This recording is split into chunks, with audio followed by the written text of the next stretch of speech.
समझना चाह रही हूं भाई, टेंशन किधर है?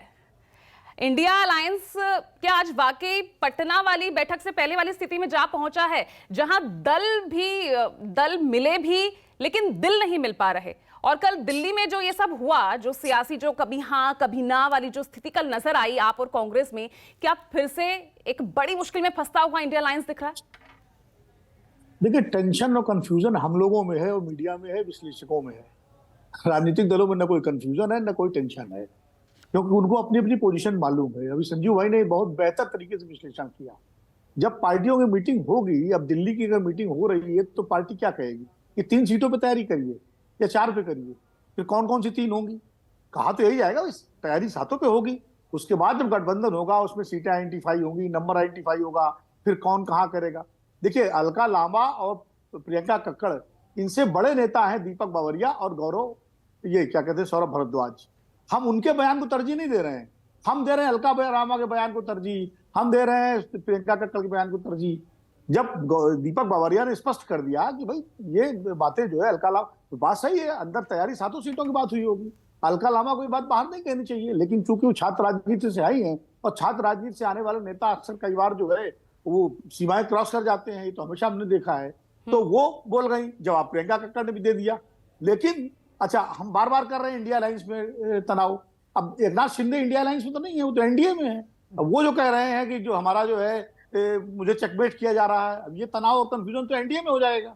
शरद पवार बड़े नेता हैं, उनकी बात को तरजीह नहीं देके हम पृथ्वीराज चौहान की बात तरजीह दे रहे हैं। शरद पवार क्या करें, मतलब गंगा जल ही उठा ले जाकर के, कि जब वो बार बार कह रहे हैं, एक पोजीशन ले रहे हैं पब्लिकली कि हम कहीं नहीं जाएंगे, हम बीजेपी के साथ नहीं जाएंगे। अब जाने के लिए कोई कहीं चला जाए अलग बात है, लेकिन अभी आज की तारीख में जो कह रहे हैं हम तो उसी को मानेंगे ना, उसी को मानना चाहिए।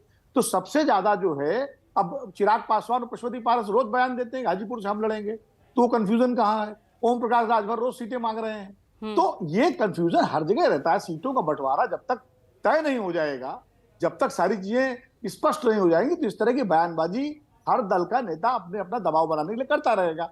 ये सीटों के बंटवारे में एक पोजीशन जो है बने, जब आप बैठेंगे टेबल पे, बंटवारे की बात होगी, सीटों के एलोकेशन की बात होगी, तो जाहिर है अपनी अपनी ताकत की बात करेंगे कि हम ये सीट लड़ेंगे, हम ये सीट लड़ेंगे, तब चीजें होंगी। नीतीश कुमार की जहां तक बात है, तो ऐसा नहीं, मुझे नहीं लगता नीतीश कुमार खाली अटल जी को श्रद्धांजलि देने आए हैं। नीतीश कुमार जब पटना से चले होंगे तो जाहिर है कांग्रेस के नेताओं से और जिनसे जिनसे उनको मिलना है उनसे बातचीत करके आए होंगे।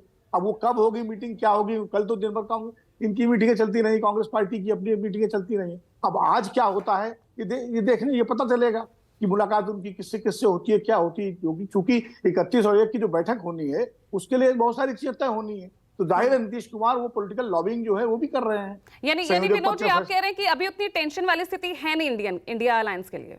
मैं तो नहीं मानता टेंशन वाली स्थिति, क्योंकि अलायंस जब बना है तो ये बंगलौर और पटना की बैठक में बहुत सारी बातें हुई होंगी, मुंबई की बैठक में भी होंगी। लेकिन ये बयान, मैं तो बार बार कहता हूं, मैं आपके चैनल पे हमेशा डिस्कशन पे कहता रहा हूं कि 2024 के चुनाव तक, जब तक सीटों का बंटवारा ये सब आप देखेंगे, लोकसभा चुनाव के दौरान भी जो है बयानबाजी होगी एक दूसरे को लेके। जावेद भाई बैठे हुए हैं, वीपी सिंह तो मथुरा की मीटिंग छोड़ के चले आए थे, लोकसभा चुनाव चल रहा था, बीजेपी के झंडे देख करके कि हमें नहीं ऐसी मीटिंग में है जहां बीजेपी के झंडे हैं। लेकिन उसके बाद जब चुनाव हुआ और नतीजे आए, उसके बाद सरकार बनी। तो ये जिस तरह के दलों की प्रकृति है, जो अभी संजीव भाई ने कहा, उनके आपस में नीचे के कार्यकर्ताओं में तमाम सारी दिक्कतें हैं, तो ये सब बयानबाजियां होती रहेंगी और गठबंधन भी आगे चलते रहेंगे।